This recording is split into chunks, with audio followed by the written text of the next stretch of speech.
Ọtụtụ ọmanụ ihe anyị kụziri tata bụ more you should know about water elements and the sacrifice.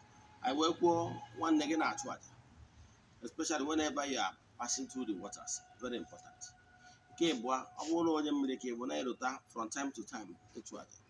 Nke bụ eziokwu na any personal relation build with ụmụ mmụọ abụrụ in vain. And the other na-achịkọwala gị bụ na water elements are one of the 4 cardinal elements. Ndị a bụ ndị njedebe nke Chukwu, ike dị na mmiri. Yes, mana ọtụtụ mgbe anyị na-arụ ọrụ ịtụtụ ọ bụ because we don't keep the do's and don'ts. Enwere so many things anyị asị ga-eme na mmiri a na-eme ihe etu a, na-eme nke etu a, esi don't believe ihe ya akpọ ya festitions. Irupụ isi.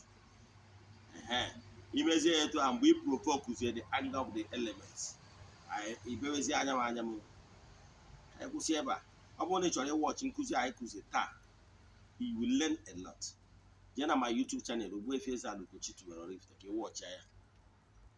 Yes, ọ bụrụ na o nwere ajụjụ ị nwere na nkụzi a ma ọ bụ na ịchọ ka anyị gbara gị afa vidiyo, send them message na WhatsApp 08057837672.